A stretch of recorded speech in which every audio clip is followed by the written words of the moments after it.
Shut up and sit down.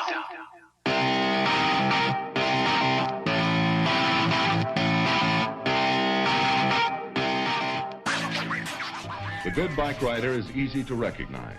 He makes sure his bicycle is always in perfect mechanical condition. He learns how to ride and knows all the bicycle rules and traffic laws before riding on the streets. Some people play basketball, some fly their kite.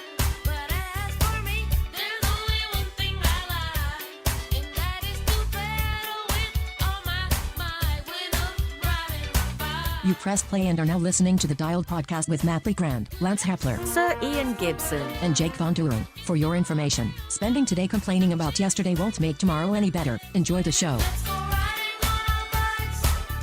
Come riding with me. You can choose to take your finite time and energy and effort, and you can spend it complaining, or you can spend it playing the game hard, which is probably going to be more helpful to you in the long run. Hi, and welcome back to the Dial Podcast. I'm Jake Von Duren. I'm here with Lance fucking Hepler. Lance Heffler. Here I am, cussing it up. What? Wait. Ice cream sandwich. Too late. You missed it. Dang it, I missed the stupid censor button. Lance, how are you? I'm great. Good. I'm fantastic. To his right, Sir Ian fucking Gibson. Oh.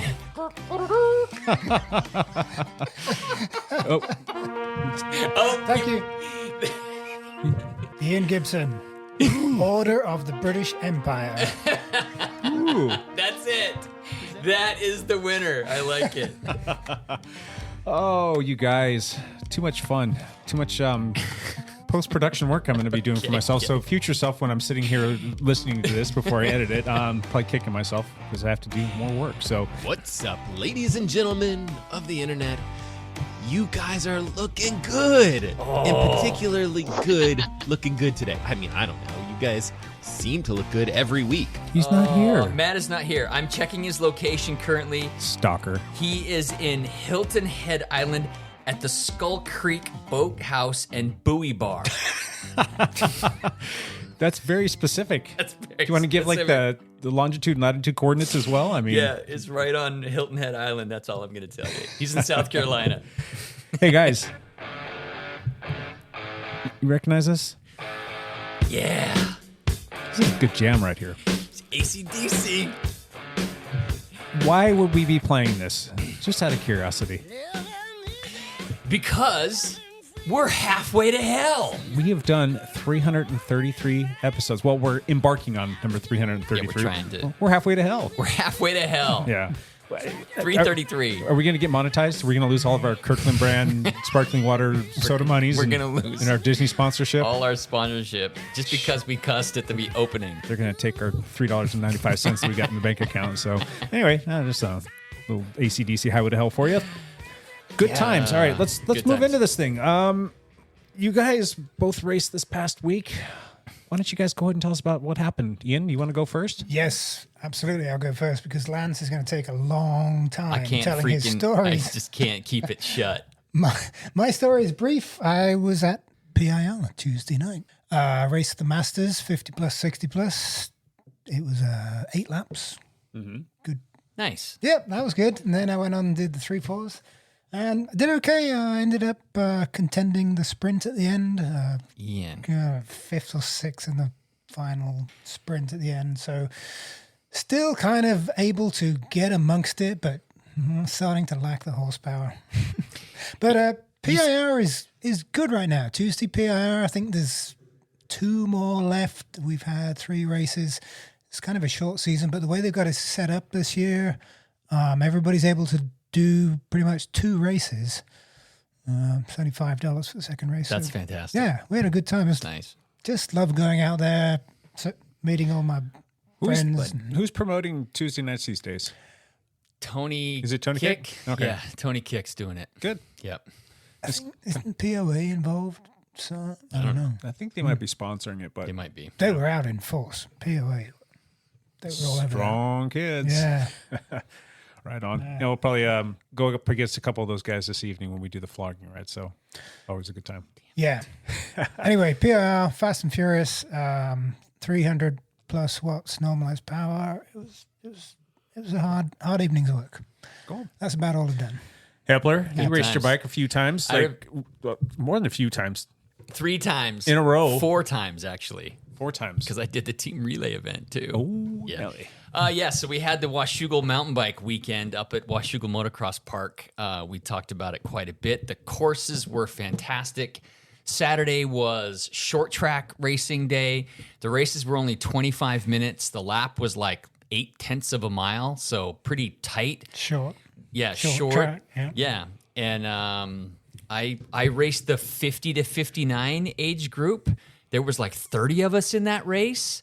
I was the defending Obra state champion in that field, so I got a front row call-up, which I think made a difference in the race, and blew the whistle, and I bolted to the front about halfway through the first lap and pulled off the win. Jij bent een klootzak. Yes, I am.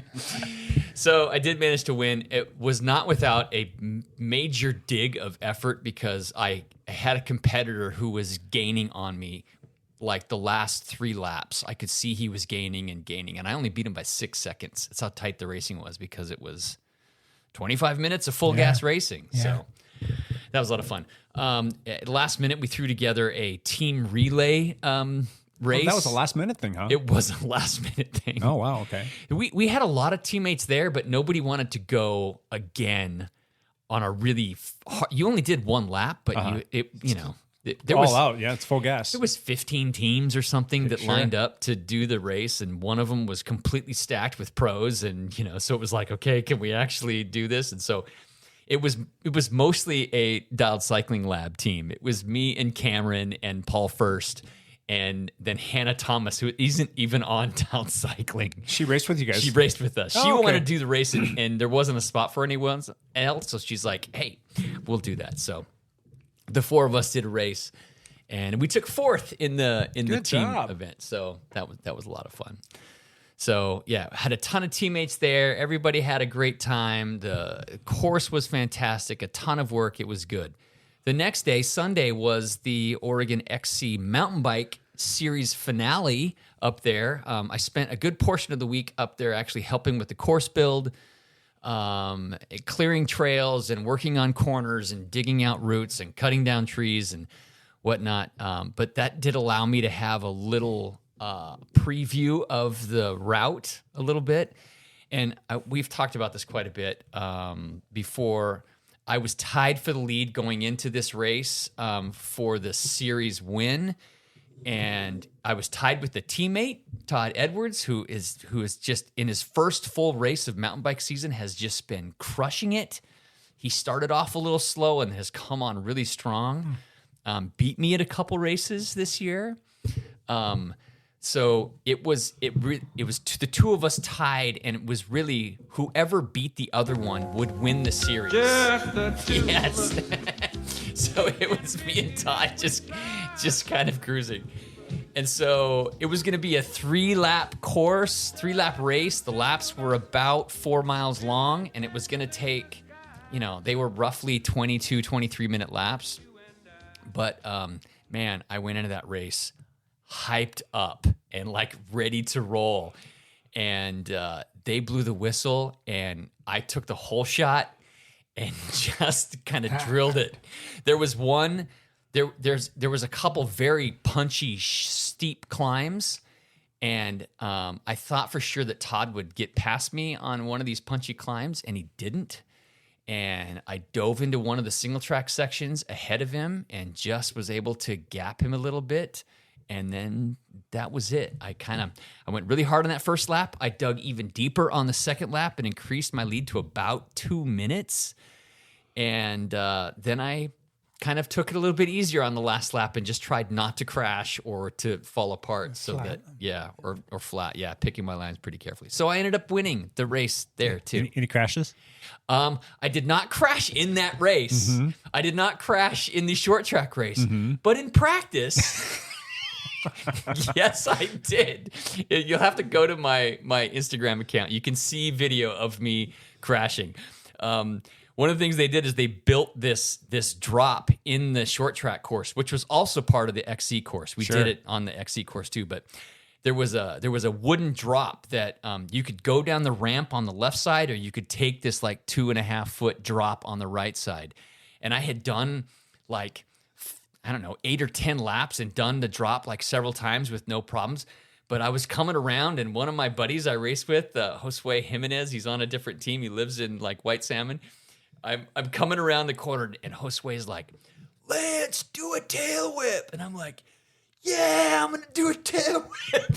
And you saw him start to think about it, and it kind of started going. I think Lance, like midair, was like, maybe not. There was no time for me to like prep for it, or even to, I don't even know how to do a tail whip. Yeah. I was just like, yeah, Josh, watch this. So I go flying off the thing. I completely land sideways, skid out, took all the skin off my arm, my leg. I like took all the skin off my knuckles on one hand. I mean, I crashed so bad. And the video's funny because if you have the volume up, you can just hear people laughing. Yeah. When they realize I'm not actually hurt, it's just like, oh, freaking Lance is out there just being a dipstick again. Love it. So yes, I crashed. Go look at my Instagram. It's kind of funny. So cool. Yeah. So good times. I ended up winning the series, and I won the race, and that was just like the cap to my mountain bike season. I was just super happy with it. Todd ended up second he ended up third on the day. We got passed by another S&M guy who's been coming on pretty strong these last few weeks. And so, but we had a lot of teammates out there. A lot did really well. Randy Frost kind of killed it and took fourth on the day. Yeah, boy, Randy. Yeah, so he did really well. Scott Troutman, I think, was sixth on the day. It was just a good time. So what did you win for the overall series? Did they give out any cool prizes or awards? Yeah, there's a leader's jersey. Okay. Yeah, which will be sent to us. So we don't have it yet, but I will get a jersey for winning the series. So sweet. Yeah. Other than that, like a case of beer that I just promptly gave to my kids. So I should have brought it to you guys. I should have given it to you, Ian. Yeah, I would have passed, but thank you for the thoughts. Yeah. So that was Sunday. Monday, we still have Monday night short track at PIR. So I went down to Monday. I'd already pre-signed. If I hadn't pre-signed up for that race, I don't know that I would have gone because I was pretty gassed after the weekend. But I went down. I rolled up to the start line, and I just felt like crap. I'm like, man, I do not feel good. I do not feel like I've got pop in my legs. I do not think I should really be digging very hard or doing this. And then the whistle went off, and I just freaking drilled it. It's like the whistle went off, and I'm like, oh, okay, this is what we do. Here we go. It was like a 43-minute race. I mean, it was not like a 20-minute race. I mean, I went deep and hard, but I won that race too. So it's like a Pavlov's dog. It was completely reaction, right? Whistle goes, Lance like, drills it. Well, the course was really good this week. It was a little smoother, a little faster. There was tight corners. It like favored my like skill set. You know, the more corners and the more like technical stuff on a short course, the more I separate from the guys that have better power numbers than I. Because there's 8 guys in that field that have better power numbers than I do, but I can corner better because I'm practicing that like crap all the time. That adds up. If there's enough corners, you can chisel out a second on each corner. It just adds up over the course of a race. I won that short track race by like 90 seconds, almost 2 minutes. So in a 45-minute race, that's a lot. Sure. So, but I also got through traffic better than most people. Yeah. Because you practice passing people and trying to do it on Tom Pidcock like. You try to do it a little bit nicer or a little bit cleaner, and I don't know. Maybe people should comment on whether I pass them Pidcock like or un-Pidcock like. We should find out if I pass people well or if I'm a jerk about it. Because in my mind, I think I'm being nice, but maybe I'm being a jerk. I don't know. I'd have to see it. I think that move of Pidcock's was totally legit. It was legit. Super clean. Yeah. There was nothing, but egregious about that at all. It was kind of a dick move. Why? Because it's the thought of a champion. It's the thought of somebody that is so focused on winning that he's willing to lose the entire race and be dead last in order to win it. It's not racing for silver. He's racing for gold, or I don't care, because he could have dove bombed that corner, crashed himself out. Is that dive bomb in the past? I wouldn't say Yes, that because dove bomb. Dove bomb? Dove bomb. Is that right? Okay.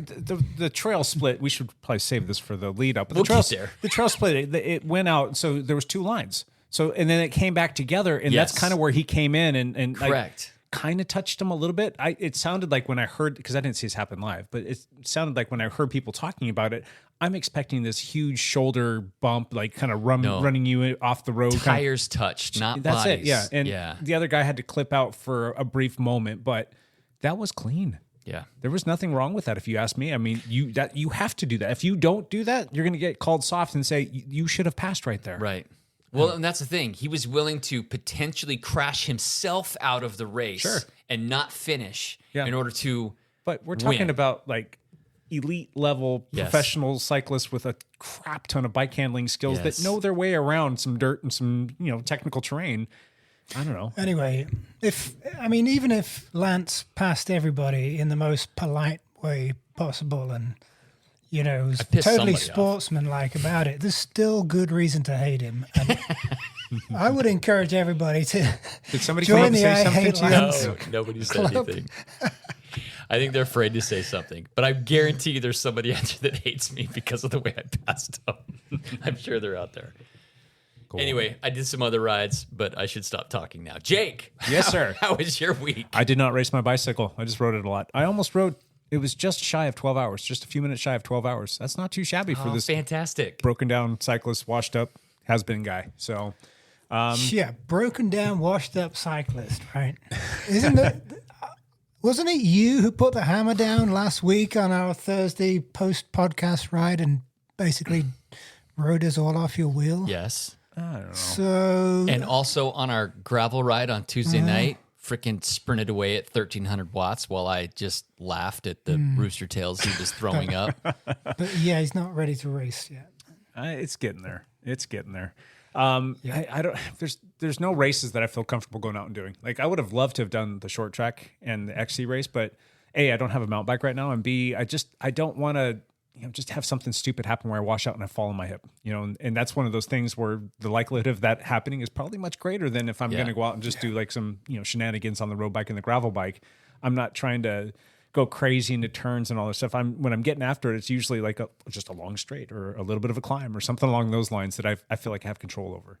Versus a race, like there's just something primal in our brains that turns off, and we turn into these big knucklehead idiots that just go do stupid stuff, and you kind of throw all of the stuff to the wind and just say we're going to go after this, and then that's when something stupid happens. At least to me, No, for sure, I understand that. Every time I get close to the start line of a race, I can feel my separated shoulder. Sure. Like I don't want to crash on that again. Right. I don't want to. And like I don't wanna do it. I am built for crit racing. That is Yes. that I should be doing every crit in the land, and really just training for that. But the thought of going down, and that just drives me like up the wall. Like I can't deal with the nerves around that. There's a crit this weekend that I should probably be going out and helping you out, but I don't want to go down. And just like hearing you talk about the last one, bunch of guys piled up right in front of you. You skidded and flatted your tire and narrowly missed that. And I'm like, yeah, I don't want to deal with that.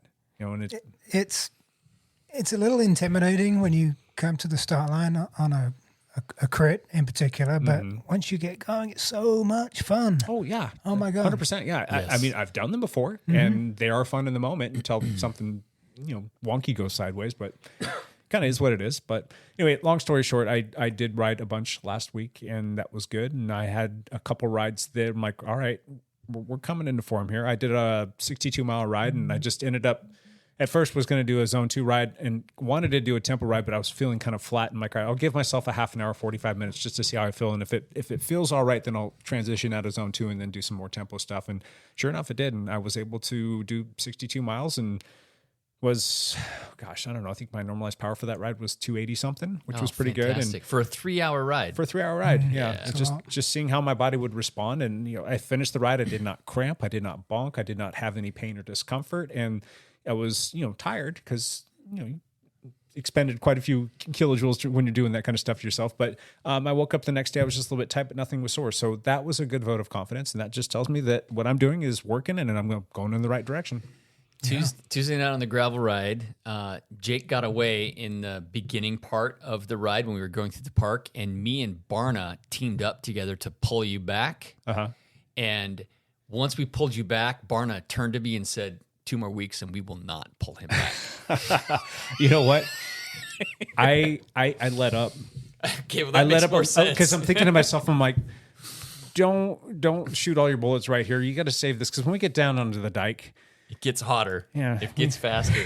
We might be a bunch of Yavadin cold sucks or whatever you say. Because you've got cold suck. Was it like, I think we had like 7 or 8 people on that ride. Yeah. Sometimes we'll have 12, 13, 14, 15 people that do that ride. And we're single file on the dike flying down this thing going 27, 28, 29 miles an hour, and it's just this big giant dust cloud behind us. And we're reasonable with respect to the fact that, like, if there's a family out there or somebody's pushing a stroller or someone's with a dog or kids are out there, we will slow down, we will smile, we will wave. There were horses this week. And I was at the front of the ride and I stopped everybody because that's just what you do. And we stopped, let the horses walk past us. Yeah. Because they freak out at bikes. And that's a whole nother thing. Like, you think motorists hate us. The people on horses riders really hate us. Can you seriously say that riding like that in that terrain on that out on the dike is easier or actually safer than being out at PIR? Yeah, it's predictable. Really? Yeah. Okay. Because we're single file, we're not like 3 or 4 wide. Yeah.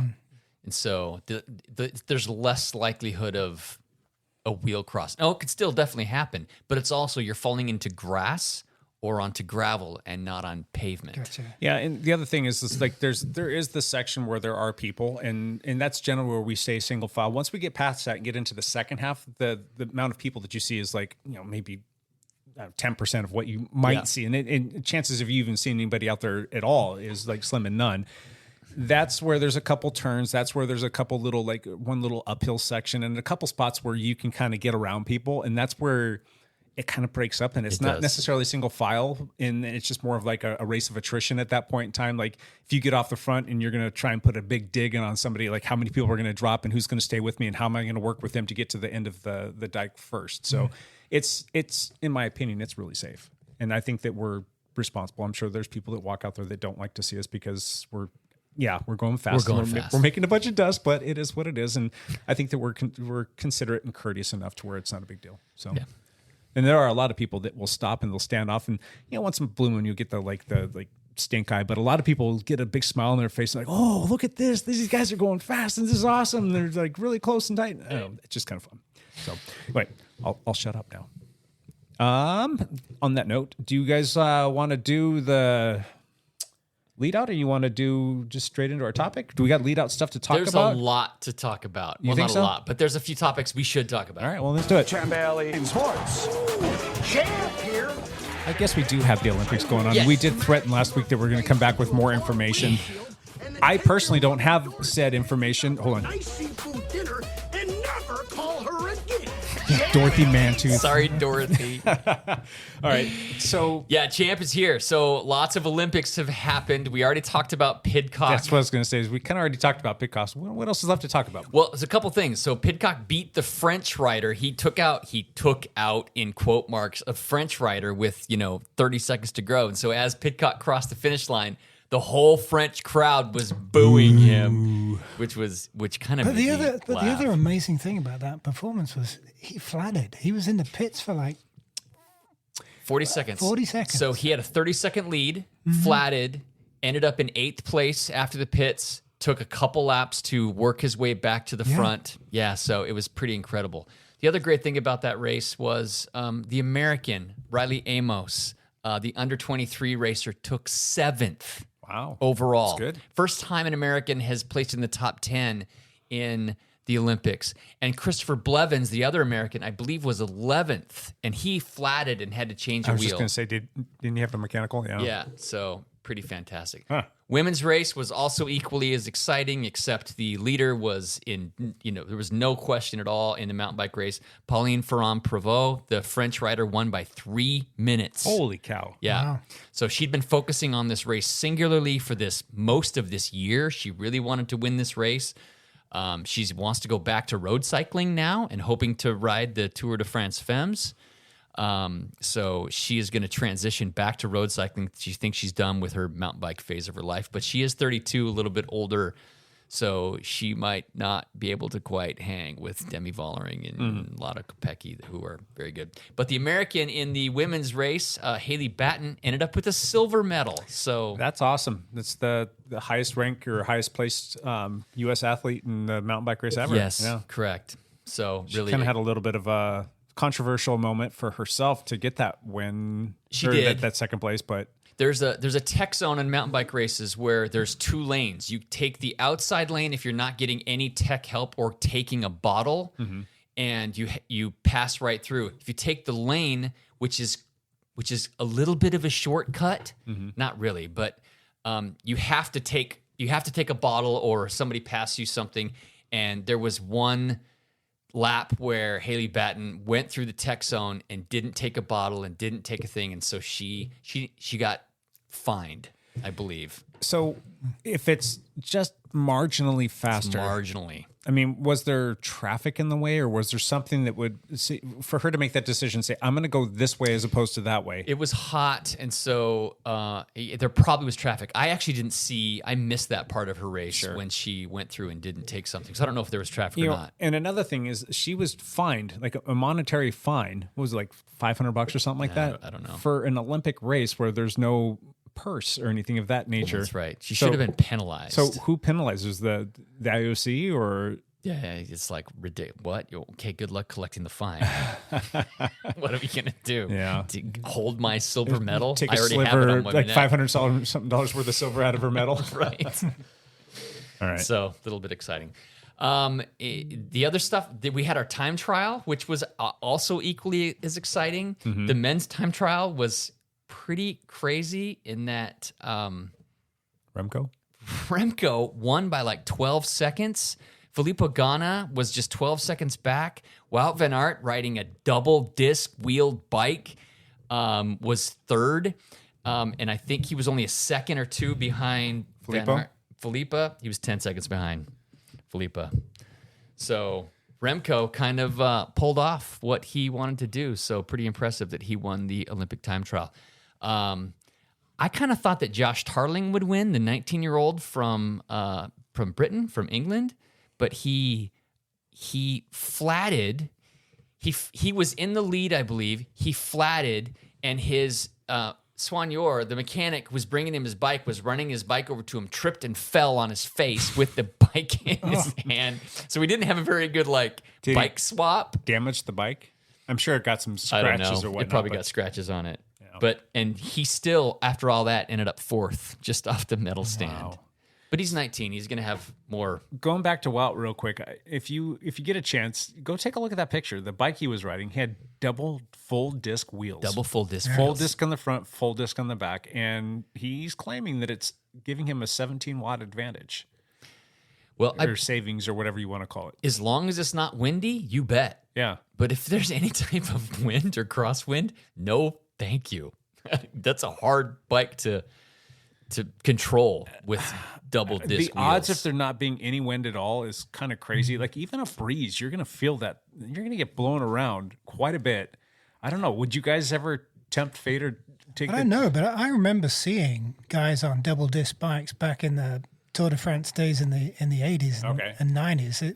When they used to have really long sort of 40K time trials. Sure. 50K time trials and longer. There used to be a thing to ride those double Interesting. discs. Yeah, I can only remember it from indoor track racing because Yeah. there's no wind and yes, no you wind want to do every that. aerodynamic advantage you can get. So Yeah, but it was a kind of dangerous, right? It was a wet It course. was pouring. It was raining. Yeah. It was raining through the whole course, and he's still wearing the double disc wheels.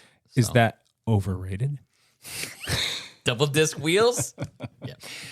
Brandon McNulty, the American, took 5th. Yep, I think that's one of Great. the highest finishes for an American Yeah, too, right? Great showing for him. On the women's side, the Australian fully blew out the race. She won by like a minute and a half. So on the women's time trial.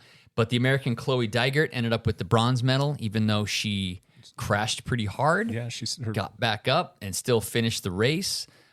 Couldn't get off her bike without help. She was hurting so much. Oh no. So it was a slick race out there. Is she's doing the track, I know for sure. Is she racing the women's road race too? I don't know. I'm not sure. That's interesting. She's a strong girl. So okay, I'm also going to talk about the triathlon race, even though Matt is not here, because the men's triathlon race was brilliant. It was really good. So all this controversy because they swam in the Seine River. Paris spent $1.5 billion trying to get it like not to have high levels of E. coli. They had to postpone it by like 2 days because there was rain, and so the E. coli levels came down. They ended up pulling the race off. Both the men and women are supposed to be on different days, but they both ended up racing on the same day. But the men's race, the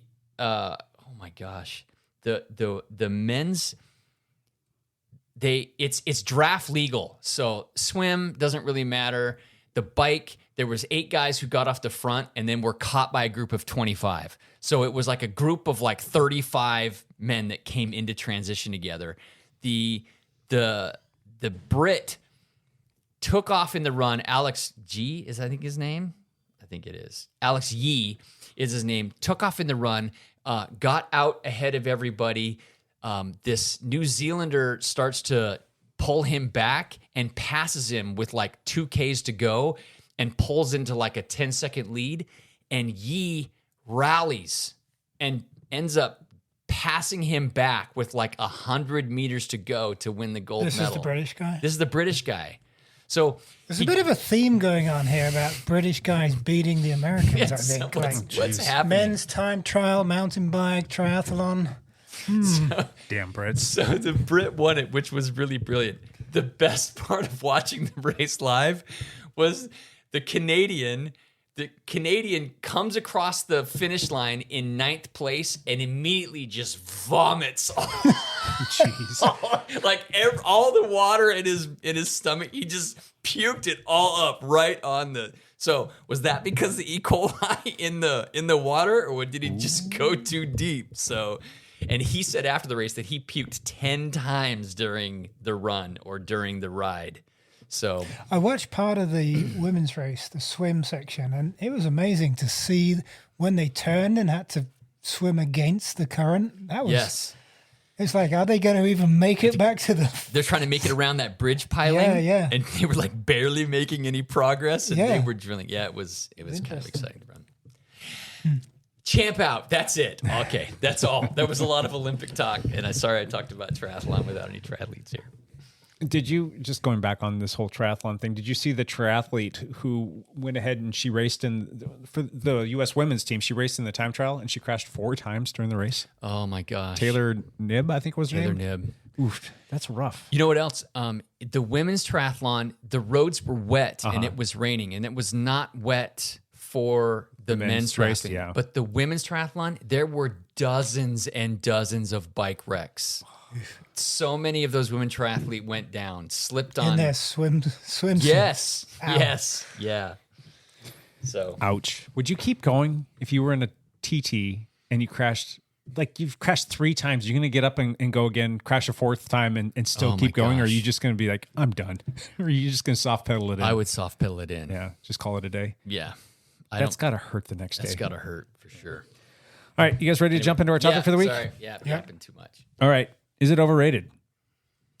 My question to you, is it overrated? The first one. Yes, I'm overrated. We're going to run through a bunch of stuff. We want to know, is this overrated or not? So the very first thing is the Dial Podcast overrated. Is the Dial Podcast overrated? Is it even rated? That's a very good point. It might not even be rated. If you're not close to the Portland cycling scene, it might be a little overrated. No. My mom said it's overrated, so probably overrated. All right, first thing up. It must be if that's coming from your own mom. Definitely. So overrated, she's just never listened to it. But anywho, the first one, we just had some new stuff drop today, and that was kind of what got us started on that, and just kind of asked ourselves, is that overrated? I don't know. Got to write on it and find out. But the very first thing is 13 speeds. 13 speeds is now a thing in SRAM land with the new Access. No, I'm sorry. It's the new Explorer. New Red Explorer group set. For the Gravel group set. You know, it's a 1x group set, and they have, and you know, the trickle down's coming. It's just a matter of time. They always launch these new things and stuff that's hot. And so the gravel bike, because gravel is hot right now, will be the first thing to see it. And you know, within due time, you're going to see road group sets that are going to have 13 speeds. Question is are those going to be 2x or 1x drivetrains? Well, it remains to be seen. But is a 13-speed drivetrain overrated? Is that needed? Is that something that you're excited about? I'm super excited about it, honestly, because it's 1x and 13 speeds. On my 1x gravel bike, I have 12 speed on my 1x gravel bike, and when I'm on flattish roads, I'm always kind of in between gears. It's like, well, there's just 2 spots, and it's like in the third part of the cassette. I need to figure out which rings it is, what tooth count is, but it would be so nice if the tooth count was just a 1 tooth jump as opposed to a 2, because you find yourself on that particular spot, like you're either mashing just a little too much or you're spinning just a touch too much, and you're just never super happy or like perfectly content. You make it work. It's fine. It's perfectly acceptable, and I will take that trade-off of not having the front derailleur to have that where I'm searching, because it's not all the time that you're dealing with that. It's generally like when you're going super hard on a flat and you're just kind of hunting back and forth. Oh, mate, if they make a 14 or 15 speed cassette and then it starts approaching the efficiency of a 2x, I'll be into it. But here's the gear. Here's the cogs. Go ahead. 10, 11, 12, 13, 15, 17, 19, 21, 24, 28, 32, 38, 46. Okay. So what's what are the cog counts? What are the tooth counts on the cogs for the 12 speed? Like the transmission, you're running the transmission, which is going to be your 1052? It's a 1052. 10 tooth all the way up to a 52 tooth. I'm just curious what that jump is. They've really smoothed it out with that in terms of like the incremental jumps. And like as you get higher, those bigger jumps, you're not going to notice those quite as much. It's usually when you're like trying to hold a certain cadence and you're really kind of in those, smaller gears that you want to feel the bike, really, not smaller gears, bigger gears. You want to feel the bike make that nice smooth transition so you can keep your cadence the same. And like I said, you get into some of those ranges and it's just like, all right, my cadence goes from, maybe I don't want to be super high, but maybe it's like 95. And then I drop down and maybe it's like mid 80s or something like that. And it's just, you kind of want to find like that happy sweet spot medium. The 1052 cassette goes 10, 12, 14, 16, 18, 21. So there this it one, is. it's all in those first 5 gears. It's only a 1 tooth jump for those first 5 gears, and it's a 2 tooth jump on the bigger. I'm just going to sound controversial here. I think the whole 1x thing is overrated. I think it's a step backwards. There, I said it. Blasphemy. I know. I don't have a newer mountain bike, but my gravel bike is 2x, and it's great. There's always the gear I need. I can find it. Sure. Whether I just need to, drop it all the way down the cassette to get onto a climb, or just find that right gear to set up for the sprint. I mean, it's always there. Mm-hmm.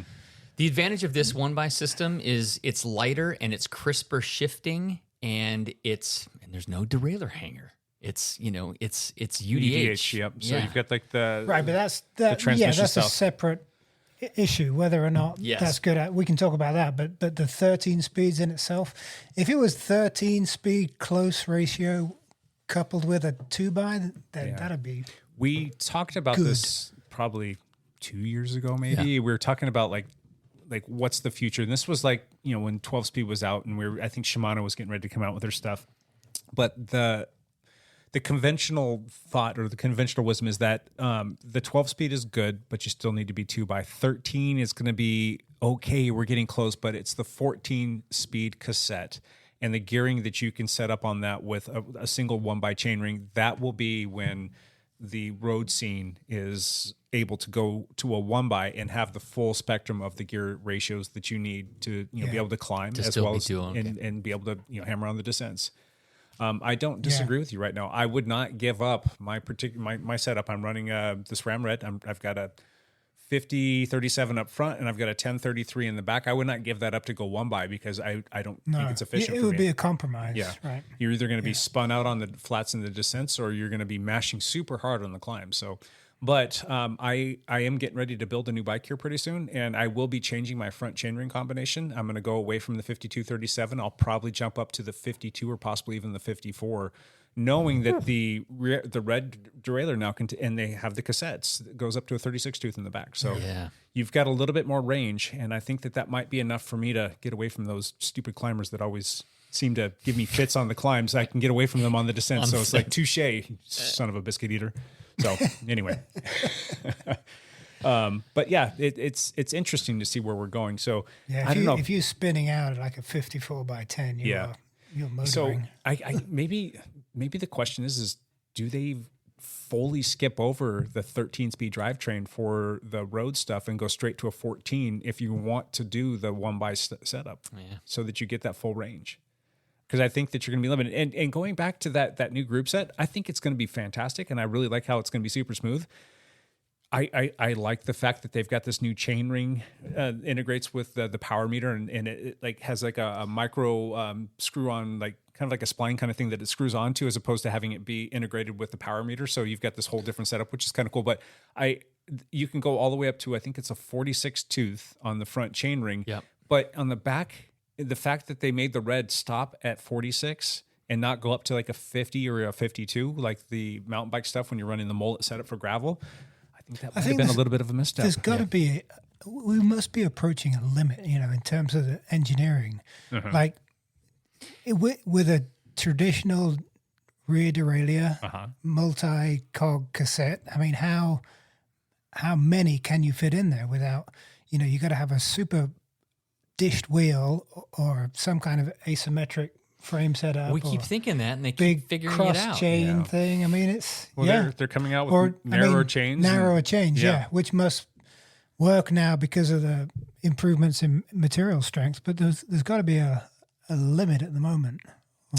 I think that we're not many years away from seeing a revolutionary change in the way drivetrains are set up on bicycles. You want to know what's going to happen? They'll come out with the 14 speed and it'll be just fine. And you're not going to have to redish the wheels. You know what they're going to do?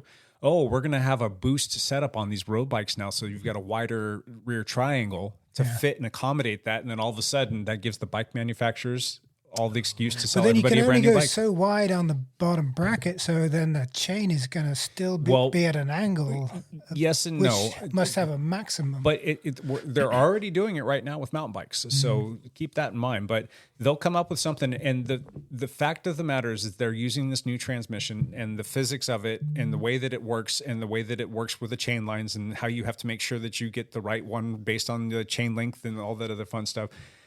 They're making it work, and I think that's going to give them it's going to open the door for them to walk into being able to do that. And the current SRAM chains are the strongest chains that they've ever made. They're the lightest chains that they've ever made. They're the narrowest chains that they've ever made. The most expensive chains that they've ever made too. It's like over $100 for a SRAM red chain now. I think it's like $115 or $125 or something like that. It's ridiculous. But I think that we're almost there, and you just need those quantum leaps. And I'm sure that you're probably hearing it from bike manufacturers because they want to sell more bikes. Make this happen. Come out. We'll change all of our standards, all of our norms, all of our measurements, everything the way that we make a bike, so that we can kind of tell people like, hey, you need to get one of these new bikes. You don't want to be riding on this old stuff, and it's going to have the new wide whatever they're going to end up calling it, boost or whatever. Right. That'll end up happening. We talked about that. It's just sometimes they make changes just to make changes, but sometimes they make changes to make money. They're always looking for a way to get people to buy another bike. Sure. Like those of us that already have a few bikes. Yeah. Like, you're not in the market anymore. So how can we get those people back in our market? Yeah. Like it was the same with disc brakes. I mean, undoubtedly, huge advantage to having it disc brakes as opposed to rim brakes. But there's no way to do it unless you buy a complete new bike or a new frame set, Right. which was perfect for the cycling industry. Well, now wider tires too. We find out that wider tires are actually faster and more comfortable. But wait, some of our frames can't take wider tires. Right, exactly, yeah. So And what's with this transmission? I know we're going to talk about it, but is that can you retrofit these new? No. So you need a new frame for that. Yes. Yep, it's got to have a Perfect. because it does away with the derailleur hanger.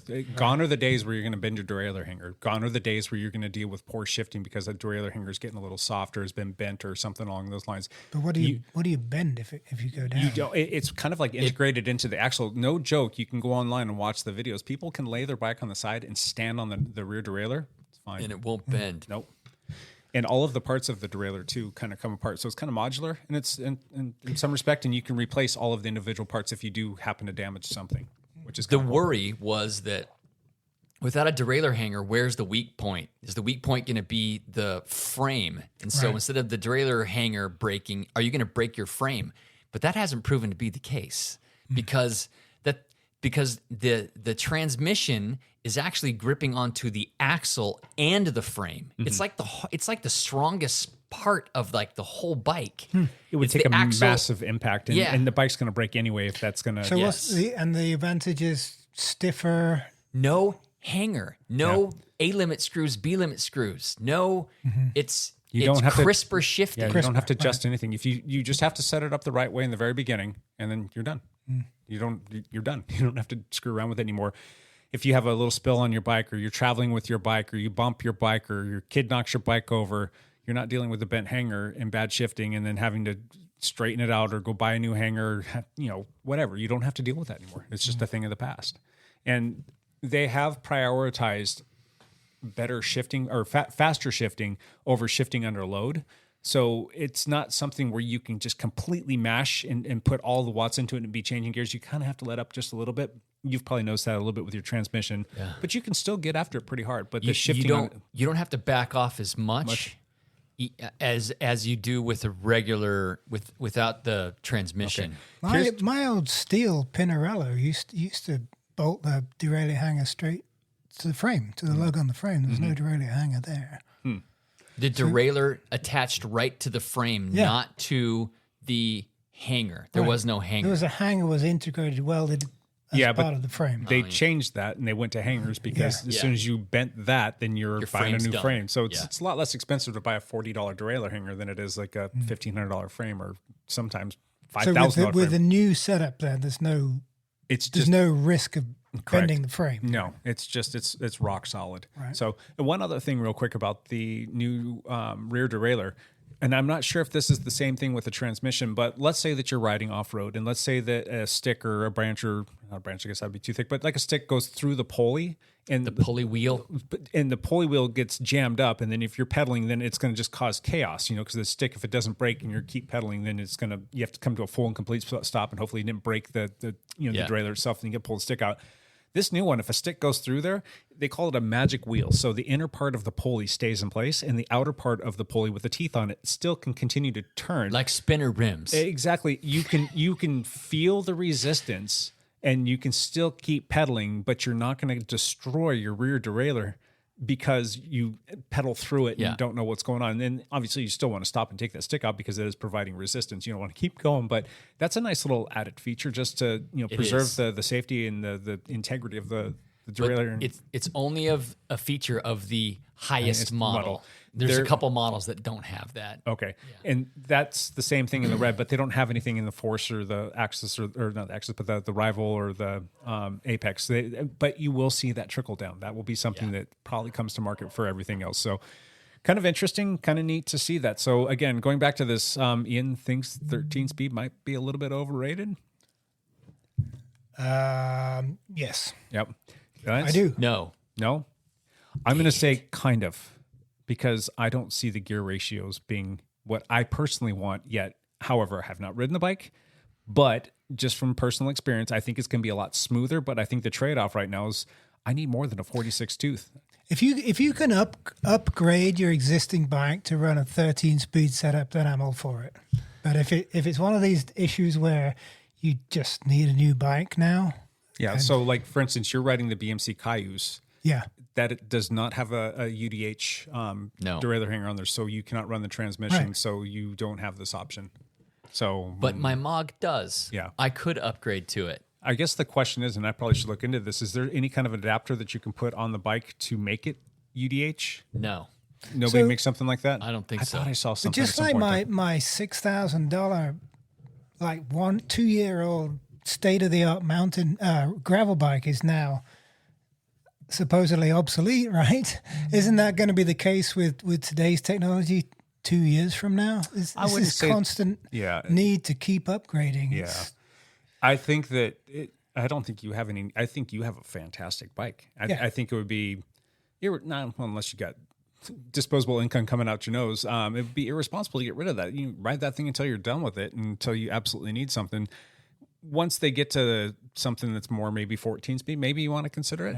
That might be Yeah, sure. a year or 2, 5 years, who knows? But There are a couple companies that make adapters for Okay. UDH, but they're $800. oof, it's $800. Yeah. Holy cow.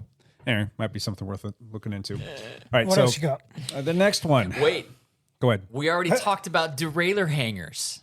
We've been talking about derailleur hangers. Are derailleur hangers Overrated? overrated? Oh God, are they overrated? Do I hate them, or is that the same thing? It's the same thing. I think that they're not overrated in that they do serve a purpose, and we talked about this. And the concept of like replacing a $40 derailleur hanger versus having to replace a whole frame, I see their place. But knowing that transmission's an option, they now have officially become overrated for me personally. I have 2 bikes that have transmission on it, and I have beat the living hell out of both of them and never had an issue with that. Let me So- ask you another thing, though. If you have a bike that's set up, transmission is a SRAM technology. It's a right? SRAM technology. Are you locked into SRAM then? No. With your frame set? No. No. Okay. Actually, most bikes that have a universal derailleur hanger, they come with a little adapter kit to bolt whatever Hanger you want on it. on So it you've just if you're got not all using the SRAM. options. Yeah. Right. Yeah. So they all come with them. So hanger overrated for you? Yeah, hanger absolutely overrated. Yeah. I don't want to ever see a hanger on one of my bikes again. I've bent so many of them. I'm Yeah. sick of it. I want all transmission all the time. Yep. How about you? I think my derailleur hanger has saved my frame a couple of times, so I'm all for them. And I can't afford a transmission bike. So. I'm probably going to bend keep my it. hanger today after saying that. Knock on wood. All right, let's go through this next one really quickly because SRAM also dropped. Well, SRAM owns Zip. They dropped their new 303 303 Explore wheels. There's Explore 2 different wheels. sets in there. There's the Zip. Yeah, the Zip Explorer. Zip So, Explorer wheels. crazy wide. Crazy wide. The internal width of these is 32 millimeters. And what is a normal road rim 25? width? 25 or 22? Something like that, yeah. Yeah, and these are 32 millimeters wide. They Right. are super wide rims. It looks super chunky when you see the bike built up or like set up with tubeless. And I don't know. I'm really intrigued by these. There's a lot of upside. Gravel wheels? They're They're, gravel they're specific. gravel specific wheels. They're optimized for 40 mil tires so that when you put a 40 mil tire on it, there's no like bulge of the tire that goes beyond the width of the rim. It just is like tire straight to the rim, which should make them more aerodynamic. Yeah. Well, that's what they're saying is it's the most aerodynamic gravel wheel out there. I can't think of any I gravel think I wheels. had wheels that wide on my 1995 mountain bike. Nice. What do you think, Lance? Is that overrated? I don't know. It seems so specific, but gravel has exploded so much. And so Yeah. many people are choosing to buy a gravel bike over a road bike Sure. because safer, less traffic, and Well, with these, there are a few things that might be a deterrent. You have to use a very specific wheel because it's a hookless setup, or not wheel, but specific tire, yeah. Specific tire. So they're hookless, and you have to use a specific tire. And as it stands right now, it sounds like the only tires on the list that I've seen. They said that they were going to expand this list, but the only ones that you can buy right now are the Zip tires made by Goodyear. There's actually a list of about 25 tires that will work for them. Have they launched that or put that out there? I don't think they've put the list out yet, but that's what the SRAM rep told me personally. Gotcha. Was that there's about 25 tires that will work with them, but not all tires. You have to get a tire that plays nice. If they're optimized for 40, and here's the other thing, if they're optimized for 40, there's a lot of people that are going 45, 50. They're going with mountain bike tires, and they're racing on that now. Is 40 going to be too small? Dylan Johnson raced a mountain bike tire in Unbound. Yeah. Was it like a 2.1 or something like that? Yes. Yeah. 2.1 Aspens on his gravel bike. Wow. Yeah. So is there a tire that's going to be bigger that's going to work with that wheel? And are you going to get that bulging on the sides? Bulge. Yeah. Maybe. Is it even going to fit in your frame? That's the other question too. Some frames can't take a tire bigger than 40 millimeters. So some gravel bikes will only take 40 millimeter tires and wouldn't take a 50, which would be more comfortable and just as fast. Yeah. So the question is, are they overrated? Yes. Yes. Ian? 32 mil internal width wheel. Is that I'd like to see somebody mount a set of 23Cs on them, stretch them out like you see on some of these cars, right? They'd only be like super like deep. The tire would only be like a millimeter deep. Super low. Look good on your lowrider bike. You'd just be bouncing on the rim as you ride down the road. No comment. I have no opinion on that. Okay, I'm going to plead the fifth on this one as well. I don't know enough to say if it's overrated or not. In theory, it sounds like it's pretty stinking cool. I need to ride them. SRAM is supposed to be bringing us a set to try out for a bit, so stay tuned. We'll report back and let you know what we think. All right, Lance, we've got a little list. Is there anything on there that kind of jumps out to you that you might want to ask us about? I know that you put a few things on the list yourself. Hydration packs. Are hydration packs overrated? For what purpose, what use, what discipline? This came up for me because at the mountain bike race, it was just over an hour for me, like an hour and 8 minutes. So really that should be fine with like one bottle or maybe one larger bottle in a mountain bike race. But it's hard to take a bottle in a mountain bike race if it's kind of chunky because you have to take your hand off the bars, and sometimes there's not a chance to do that. You have to slow down, really. You have to slow down. And so usually in a race that's under an hour and a half, I will not take a hydration pack, even though they've been proven to be more aerodynamic. Mm-hmm. So I should say not all of them, but Uswe packs specifically, and some of the bladders that fit right into jerseys that nowadays, those are more aerodynamic than without a bladder.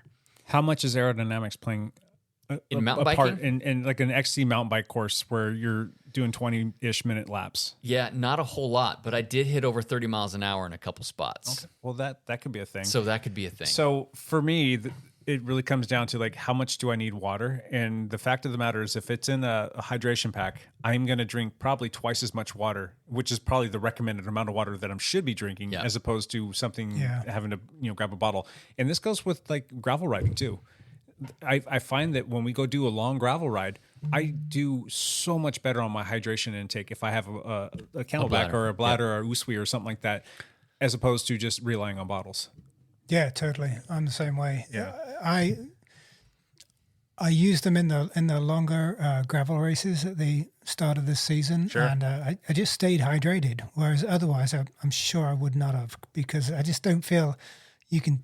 There's a lot of sections where you can't take your hands off the bars, you know. And it's really quick and simple just to throw that little bite. It's surprising that they've only just sort of become recognized as something you cycle with. Like I used to use a hydration pack skiing, and hiking, and climbing, and all of this stuff. And now it's just finally getting to cycling. But I wouldn't, if it was a road race or a longer road ride, I don't need to. How many road races have you seen people with hydration packs on in a road race? Maybe a Cat 5. I don't think I have. Right. You just don't see it. Yeah. But you move to the gravel where it's harder to get support or whatever, and almost everybody has them. This question really came up because my race on Sunday, I'm in the 50 plus field, and like the top 7 guys, all of us had hydration packs on, even though the race was like under an hour and 15 minutes for us. But it was cool temperatures. It was like 60 degrees at the start. So they can be hotter having that pack on your back, and that can be a bit of an issue. But I noticed that none of the elite field wore a hydration pack. And they rode an extra lap, too. And they rode longer. They were an hour and a half, and we were an hour 35 or something, and we were an hour and 15. So they went longer, and none of them had packs. They all just went with a bottle. Yeah. Well, there's the weight component. That could be a little bit of a deterrent for a mountain bike race, if you ask me. This was also a multi-lap course, so I'm assuming that people were passing them bottles at some point on the lap. Matter of fact, in the bike race, now that I think about it, somebody offered me a bottle while I came by. Huh. I just thought about that. But I had calories in my pack because I didn't want to run empty. What else did you have in there? No, it makes sense, especially on a longer gravel race or mountain bike race. Where, like I used mine so I didn't have to stop at the aid stations. Yeah. So it just costs you time. It does cost you time. Yeah, like on a road bike race, though, if there was a lot of the road races that we do, 2.5 hours might be like the cap, sometimes 3. Yeah. But what if it was like 70 miles? And what if it wasn't doing like a circuit, like a 10 to 15 to 20 mile circuit multiple times? Would you ever consider wearing that, knowing that maybe there's no neutral support for water bottles and you've got no team car? Would you ever consider that for a road race? Good question. I don't know that there's a road race out there that wouldn't allow neutral support somewhere. If it was like over 70 or 80 miles or wasn't multiple laps, there would be a feed zone where they would hand you bottles. Yeah, it's like there's almost always a feed zone, but a lot of times the feed zone isn't handing out bottles for everybody. It's a lot of times you've got to have somebody a teammate there handing them out. Like, what if you didn't have somebody? Would you just say, screw it, I'm just going to wear a hydration pack and have the weight penalty, but know that you don't have to, fuss with stopping and begging for water bottles? Or I don't know, maybe. My only experience is Baker City. The first stage is about 3.5 hours. The fourth or last stage is about close to 5 hours. And I wouldn't consider a hydration pack on an event like that. There's plenty of water. And was there neutral people passing Yes, bottles? There were yes, neutral people neutral, handing out yeah. bottles in certain feed zones, because that's like a 1-lap course. Yeah, right. It was really well organized, but it is just water. So if you want your electrolytes, and you got to have it in your pocket. Yeah. Yeah. All right, let's move on. Okay. 3D printed saddles. Physique has them. Specialized has them. There might be a couple others out there that have them as well. What do you say? You are riding one. I'm riding one on your gravel bike. I have one on my gravel bike, 3D printed. Overrated. Think so?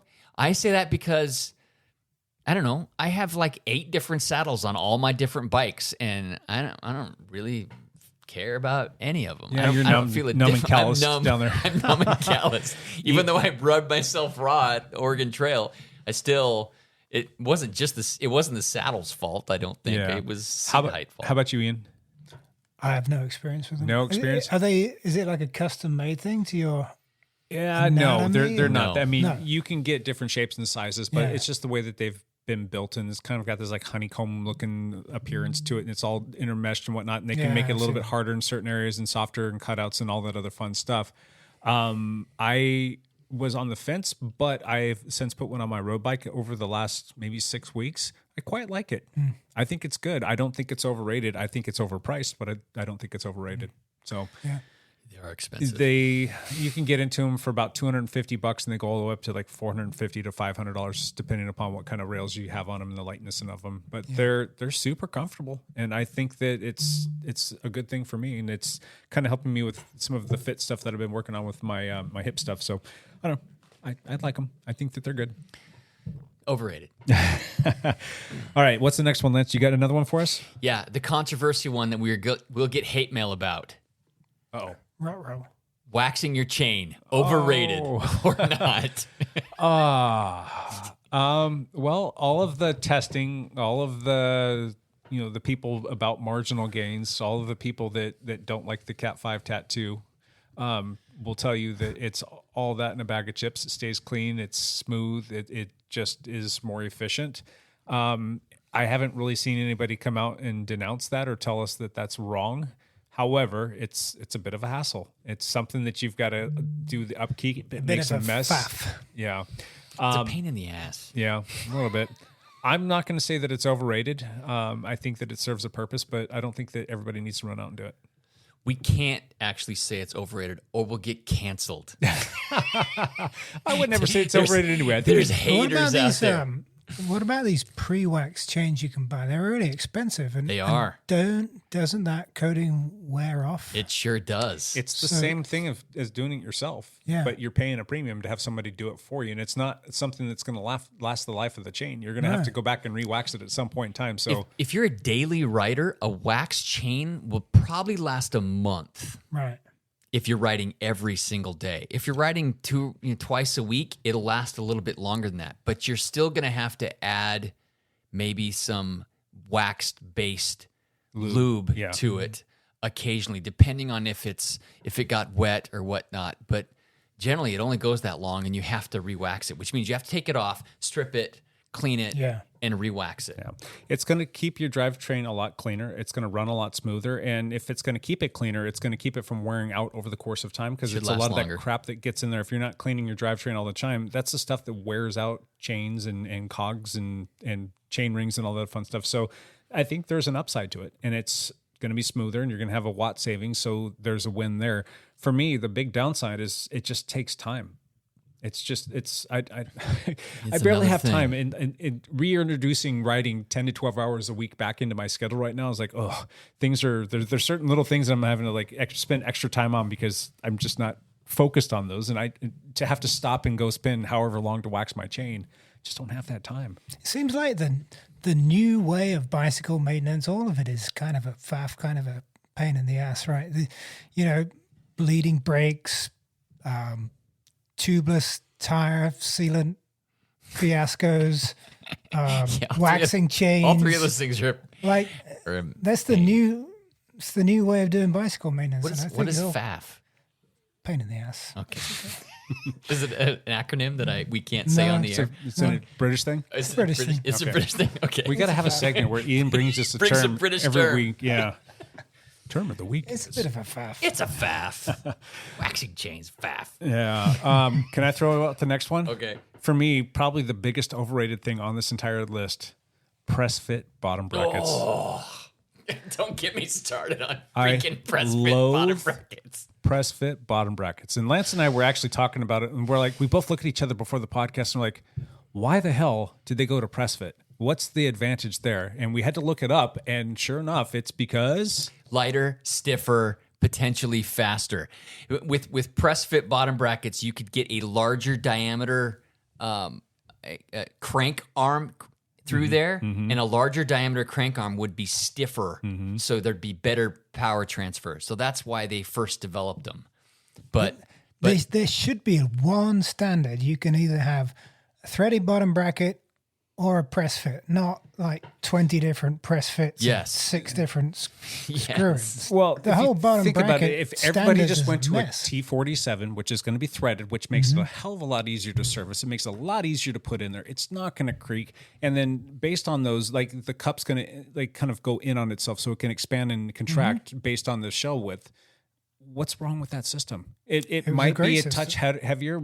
Okay, then make one that's out of titanium and charge me more and give me the ability to replace the bearing only if I just need to do that. But that was the other reason why they initially went to press fit bottom brackets because they were lighter. Yeah. Definitely lighter than the old threaded ones. Yeah, the old BSA or English threaded bottom brackets that were just made out of metal. Yeah, I could see that being lighter, but these new T47s, no, dude, they're just as light, they're just as good. They're rock solid too. Yeah. You can throw a dub or probably a BB30 in there and still have your big old spindle. But it's a frame thing. You need a frame with a threaded bottom bracket. That's the thing is, a lot of the manufacturers are going that direction.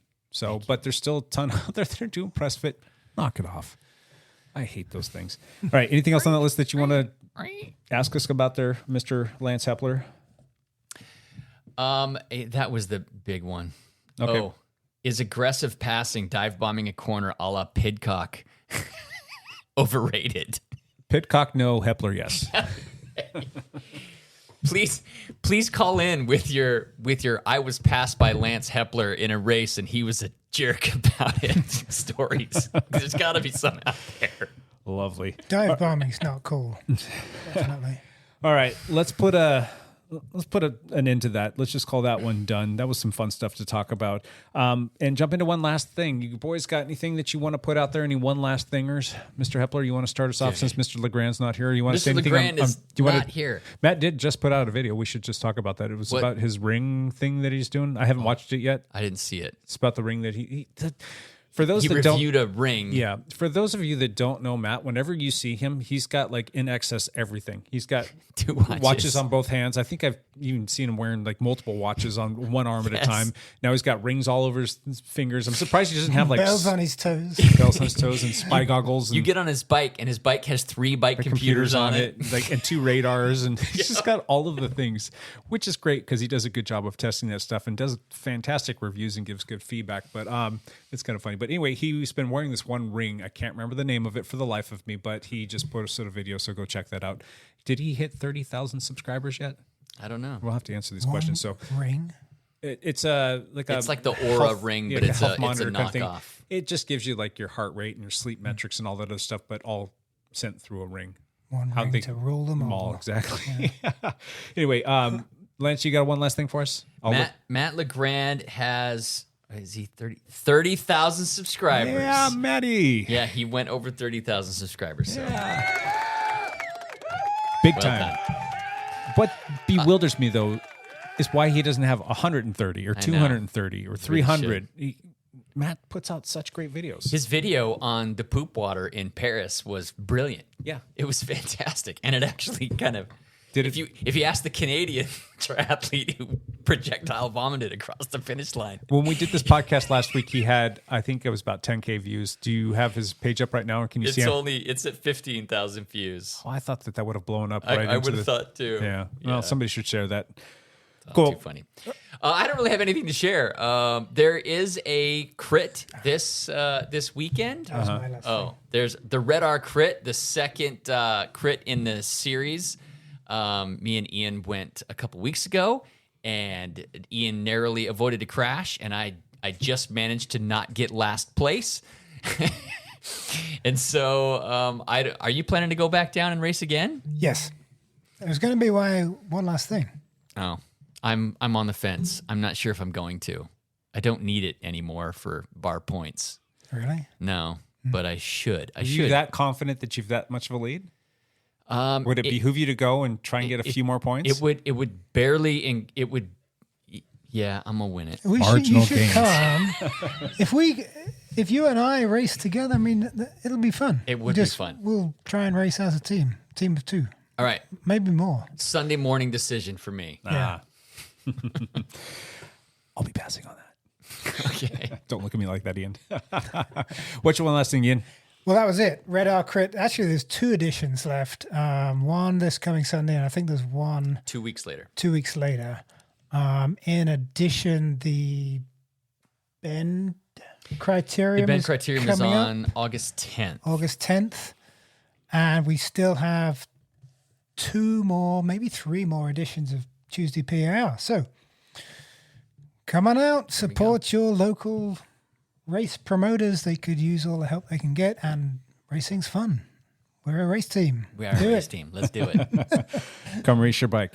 Yes. Cool. My one last thing is, if you want to buy some overrated stuff like derailleur hangers, press fit bottom brackets, hydration packs, get your chain waxed, get some 3D printed saddles or some super wide towels or a 13-speed group set, go to Dialed Cycling.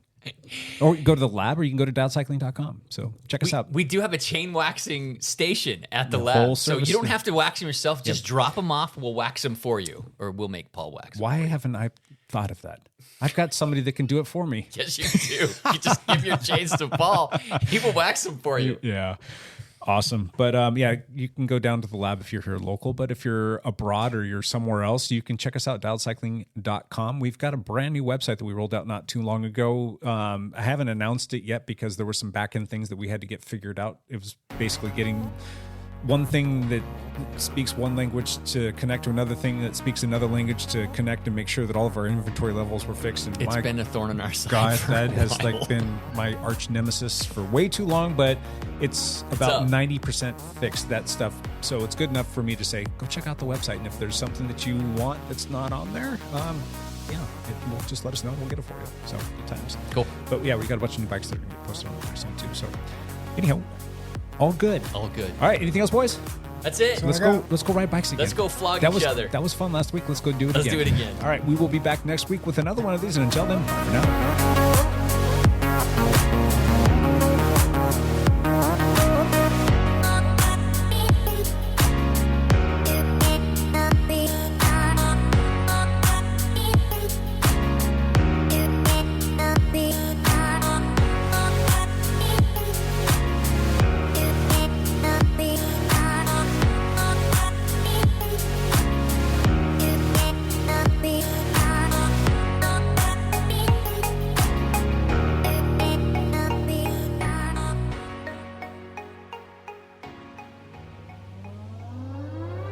Visit our website, or better yet, stop by and see us at the lab. Thank you for listening.